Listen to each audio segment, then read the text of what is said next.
teman-teman, di sini kita akan membaca salah satu teks untuk menjawab soal selanjutnya.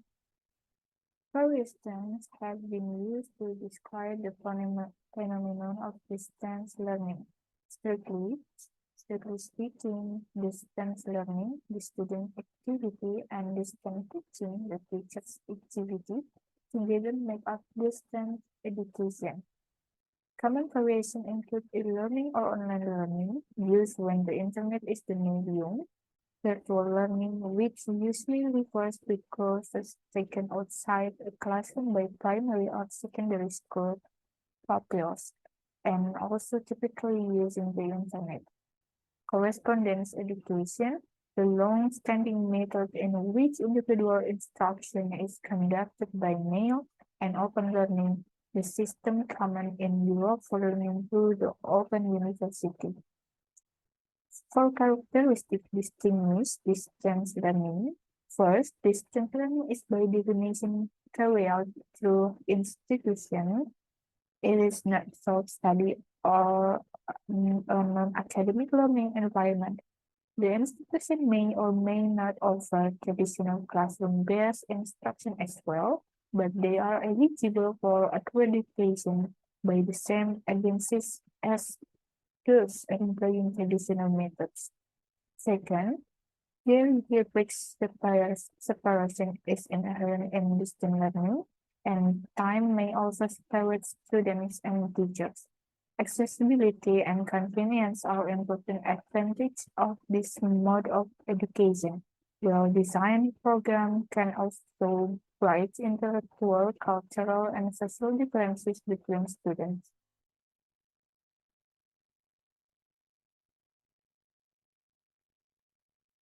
Third, interactive telecommunication connect individuals within a learning group and with the teacher.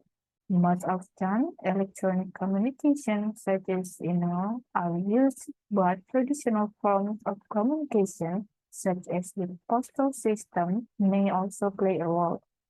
Whatever the medium, interaction is essential to distance education, as it is to any education.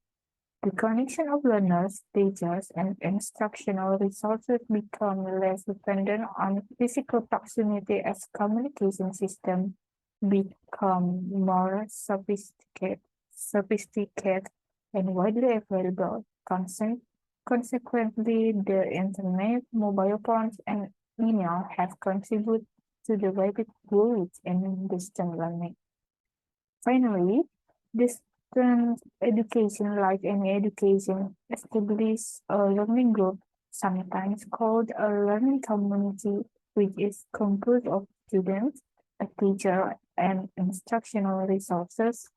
The books, audio, video, and graphic displays that allow the student to access the content of the instruction. Social networking on the internet promotes the idea of community building. On sites such as Facebook and YouTube, users construct profiles, identify member friends with whom they share a connection, and build new communities of like-minded persons.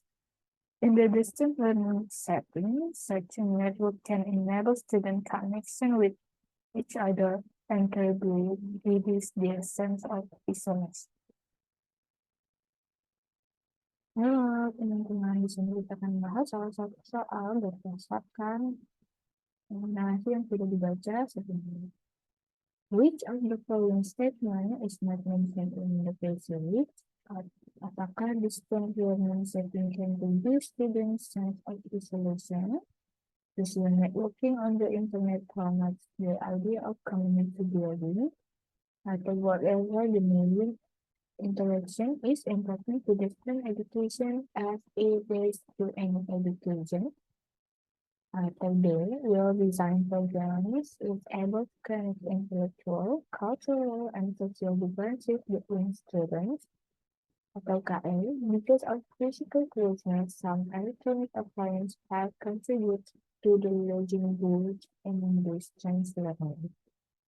Nah, jadi pernyataan yang tidak ada di bacaan adalah mengenai physical closeness atau kedekatan fisik yang mengakibatkan pertumbuhan pembelajaran jarak jauh. Jadi jawabannya yang paling tepat adalah yang E ya.